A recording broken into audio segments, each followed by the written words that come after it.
All right, let's break down the full script for the Newark mess. We're starting at the very beginning, scene one. We open on a quiet morning at the Three Brothers General Store. The sun is just peeking over the Ozark Hills, casting these long, beautiful shadows. Old Tom, our grizzled but kind-hearted store owner, is out on the porch, methodically sweeping away yesterday's dust. Inside, Rosemary, with her warm smile and nimble fingers, is carefully sorting through a fresh delivery of produce. The whole scene just screams peaceful, rural life. Nothing out of the ordinary here. Then we cut to Doc Holliday. He's exactly how you'd picture him, leaned back in a rickety wooden chair, hat tipped low, lazily spinning a beautiful ivory-handled revolver. He's the picture of cool, calm, and collected danger. But that piece is about to be shattered. On a dusty shelf behind the counter, an old radio crackles to life. The announcer's voice is frantic, talking about a giant gorilla spotted at the Newark Island Slough Bridge. The three of them, Tom, Rosemary, and Doc, all freeze. They exchange a look, one that says they've seen strange things before, but this is different. Doc slowly stops spinning his gun, a wry smirk on his face as he draws. Too big for just us. And with that, we know our adventure is just getting started. So, where do you go when a giant ape is too much for a gunslinger and two savvy storekeepers? You go to the back room, of course. This isn't just a storeroom. It's their secret headquarters. And this is where we meet the real boss, Sugar, a petite Siamese cat with an attitude. She's not just any cat. She gracefully leaps onto a strange glowing crate covered in wires and dials. The crate pulses with an otherworldly light, humming with latent power. The camera zooms in on Sugar's eyes. They are an intense, vivid blue, and you can see the intelligence shining within them. With a delicate, deliberate motion, she taps a paw on the control panel. This is where your amazing artwork of the time silo comes into play. The machine, this massive, complex device, immediately responds.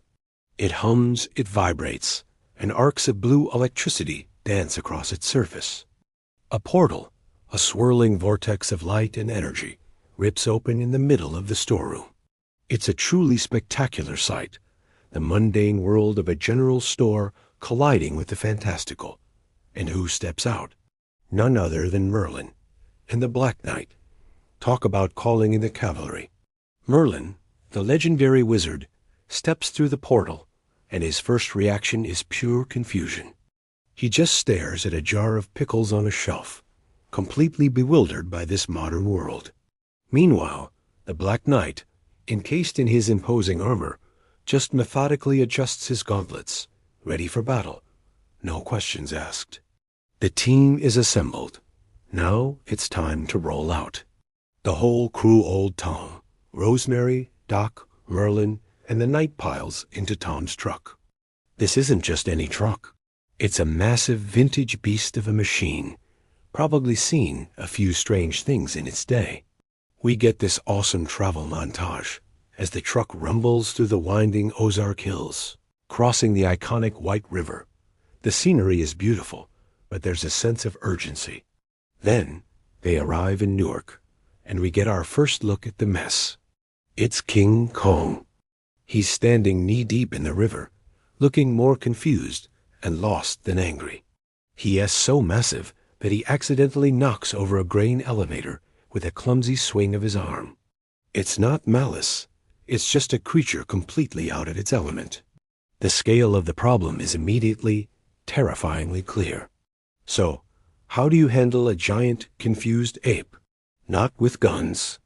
This is where our team's unique skills come into play. Doc Holliday, ever the gentleman, simply tips his hat to Kong, a sign of respect. Then Merlin steps forward. He begins chanting in an ancient language, his hands weaving intricate patterns in the air. This isn't an attack spell.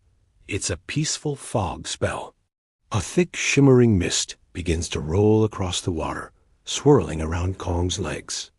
As the magical fog starts to work its calming magic, making Kong sleepy and docile, the rest of the team springs into action. That toppled grain elevator is leaning against another building, threatening to bring it down. So, we see the Black Knight in all his armored strength, and Old Tom, with his salt-of-the-earth grit, working together. They use their combined might to brace the sagging structure, preventing a total disaster while Merlin's spell fully takes hold.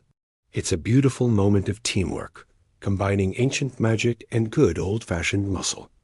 Now for the grand finale. With Kong in a peaceful, sleepy daze, it's Sugar's time to shine once more. From her perch in the truck, she lets out a series of high-pitched trills and clicks, a command. In the middle of the river, right in front of Kong, another shimmering portal tears open. This one doesn't look like the chaotic one from the storeroom. It's calm, inviting, showing a glimpse of a lush jungle paradise on the other side. Kong, guided by some instinct or perhaps Sugar's silent command, simply turns and peacefully wanders through the portal, heading back home.